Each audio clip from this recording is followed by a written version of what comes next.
adu domba. Ada Agus Mariono dan dia bergerak bersama Imaduddin dan Mauki. Akhirnya dia digerakkan, ini gerombolan Pak agentnya. Jadi mereka inilah digerakkan untuk adu domba sesama umat Islam. Jadi kiai dibenturkan dengan habaib, ormas Islam dibenturkan. Ini agent untuk adu domba, tujuannya melemahkan umat Islam. Nah, oleh karena itu sekarang Pak, kita diadu domba oleh gengnya ini tadi. Jadi kita harus fokus, bahaya imperialisme Cina ini. Bapak-bapak ibu yang dimuliakan Allah, dulu sudah pernah saya sampaikan di Masjid Ki Ageng Kripik. Ketika saya diundang di Jakarta, di dalam saya bertemu dengan yaitu mantan Kasat, yaitu Bapak Jenderal Purnawirawan Tiasno Sudarto. Kemudian mantan Danjen Kopassus, yaitu Bapak Jenderal Purnawirawan Sunarko. Kemudian Bapak Jenderal Purnawirawan Soeharto, mantan Komandan Marinir, dan beberapa jenderal-jenderal Angkatan Darat, termasuk juga Bapak Kolonel Purnawirawan siapa itu yang di Jawa Barat itu, yang Sugeng Waras itu berada di sebelah kanan saya.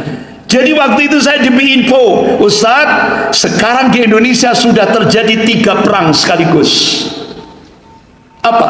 Yang pertama perang asimetris, yang tadi sudah saya sampaikan. Tadi sudah saya sampaikan tahap-tahapnya mulai 2024-2029 sudah saya sampaikan.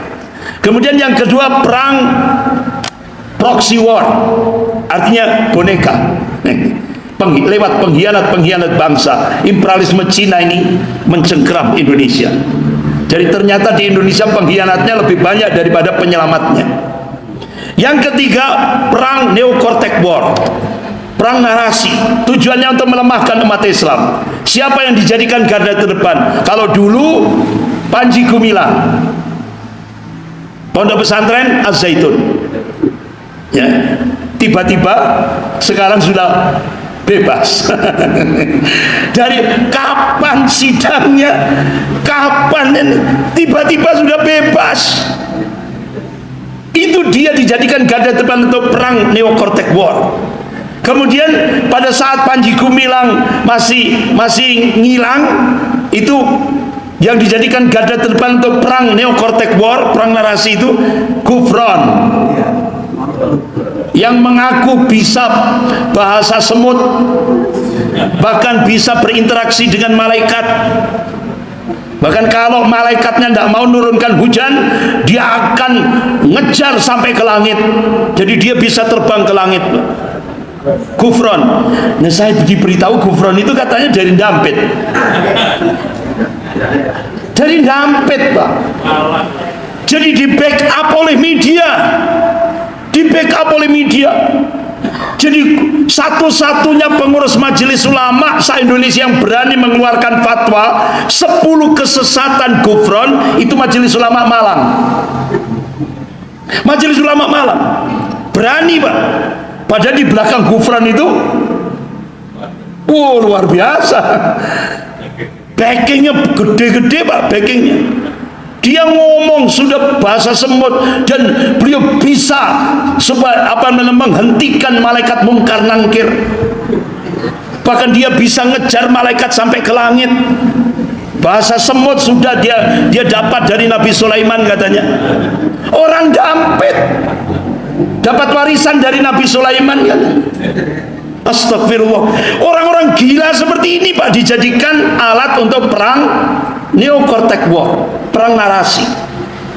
Tujuannya apa? Yaitu tadi, Bapak-bapak ibu-ibu yang dimuliakan Allah. Nah, karena waktunya terbatas, Bapak-bapak ibu-ibu yang dimuliakan Allah, saya persingkat. Kemudian ini Bapak Amin Rais, Pak Amin Rais itu pernah memberikan statement cabut bebas visa bagi warga negara Cina komunis.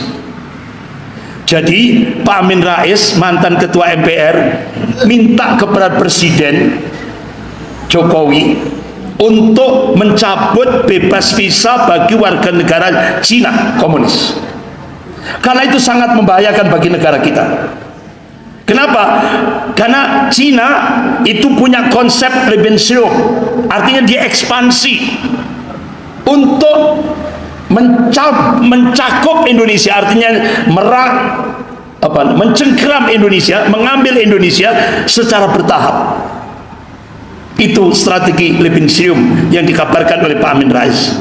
Nah, Bapak-bapak, ternyata benar.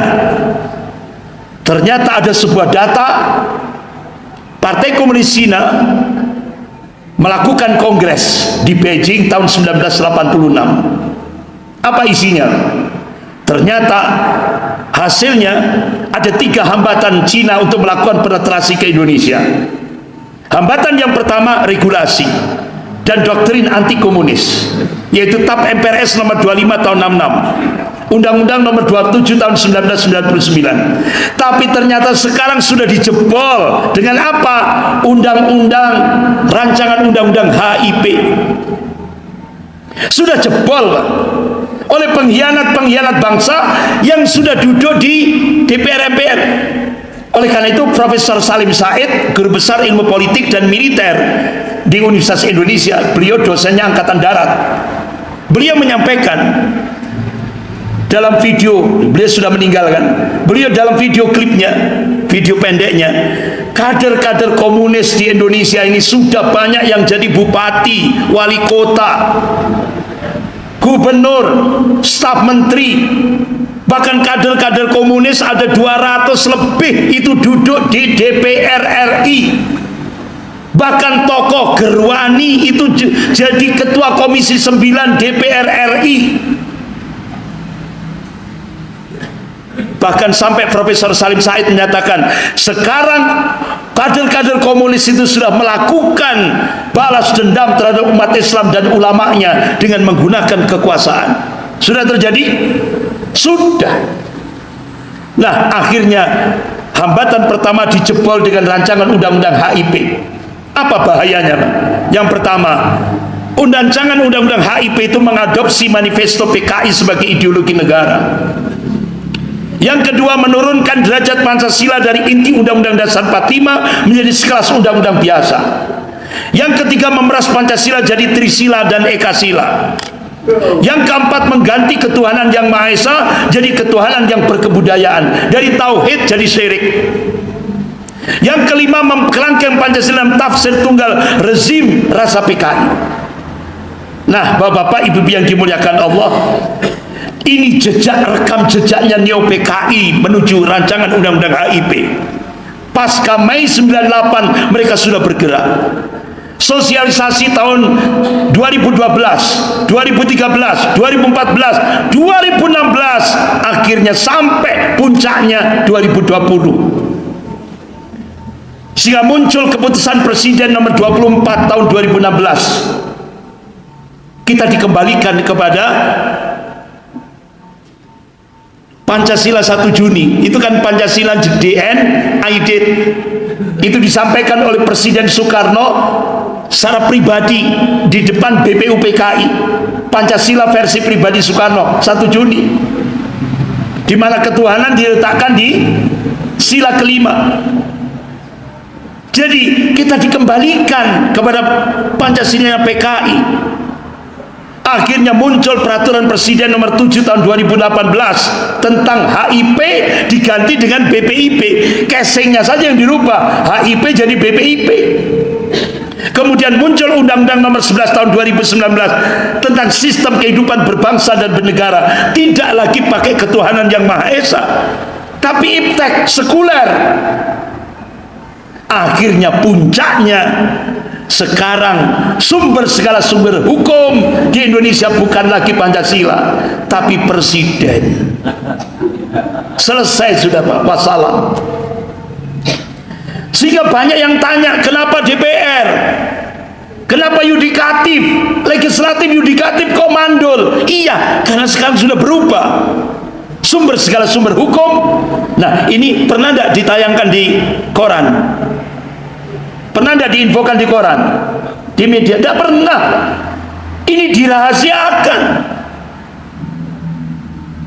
Sehingga legislatif mandul, yudikatif mandul. Sehingga Mahkamah Konstitusi berubah jadi Mahkamah Kakak, Mahkamah Agung berubah jadi Mahkamah Adik. Sudah kerusakan tatanan hidup berbangsa dan bernegara. Bahkan dua pintu kedaulatan Indonesia dijebol dengan proyek Mikarta dan reklamasi. Hanyalah Pak Anies Baswedan. Tapi begitu Pak Anies Baswedan selesai jadi gubernur DKI, muncullah peraturan presiden nomor 60 tahun 2020.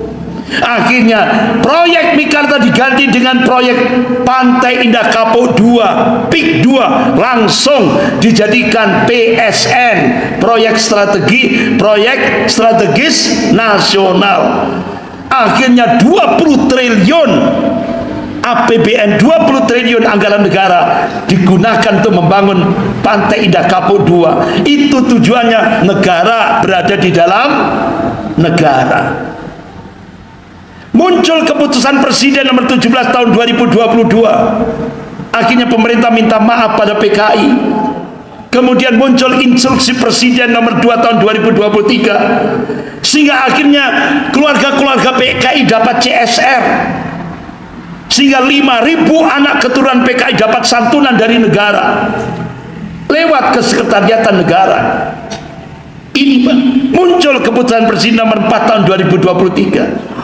Nah, Bapak Ibu yang dimuliakan Allah, hambatan yang kedua posisi Pancasila sebagai musuh komunis dijebol dengan undang-undang Omnibus Law. Pak, dengan munculnya undang-undang ini, Omnibus Law ini, nanti ke depan penjara-penjara se-Indonesia ini akan dihuni paling banyak oleh para kiai yang punya pondok-pondok pesantren. Dengan undang-undang Omnibus Law, bahkan dengan undang-undang Omnibus Law, nasib buruh sangat mengenaskan. Bahkan dengan undang-undang Omnibus Law, yang memalsukan ijazah tidak boleh dipidana dengan undang-undang Omnibus Law. Jadi yang memalsukan ijazah tidak kena pidana, bebas dengan undang-undang Omnibus Law.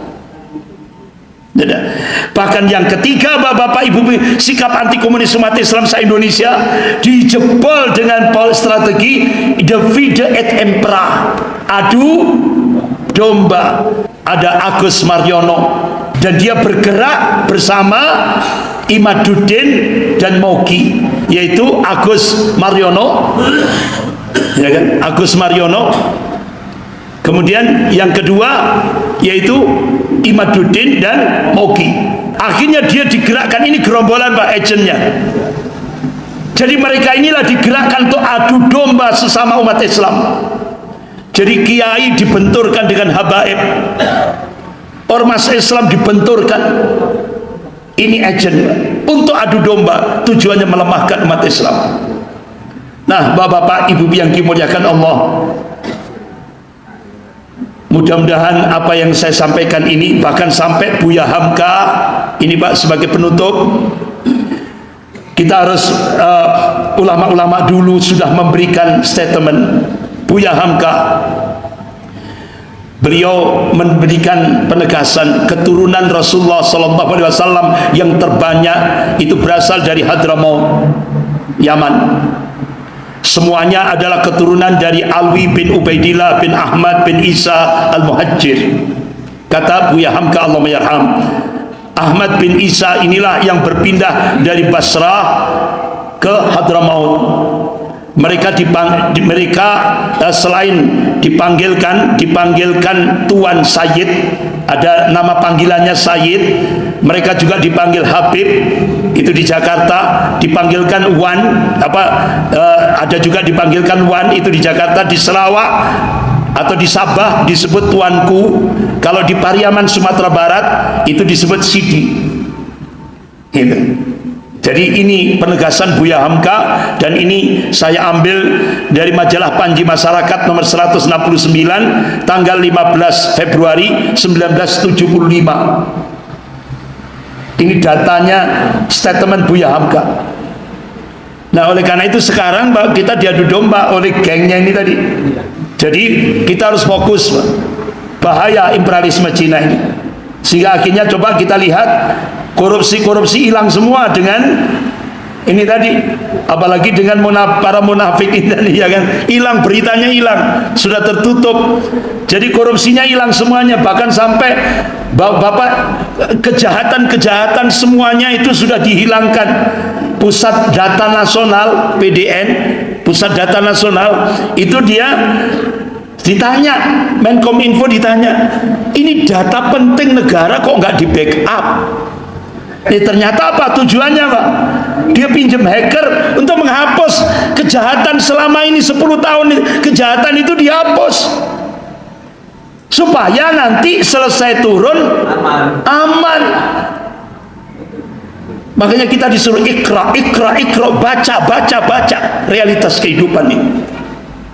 Bapak-bapak, ibu yang dimuliakan Allah, insya Allah lanjut bulan depan. Jadi belum ada solusi ini, ya kan? Lanjut bulan depan, insya Allah kita lanjutkan bulan depan. Gerakan dakwah wal jihad ini harus kita gerakkan untuk menyelamatkan negara kesatuan Republik Indonesia ini. Sekian, kita akhiri dengan doa kafarat majelis. Subhanakallahumma wa bihamdika asyhadu an la ilaha illa anta astaghfiruka wa atubu ilaik. Wabillahi taufiq wal hidayah. Wassalamualaikum warahmatullahi wabarakatuh.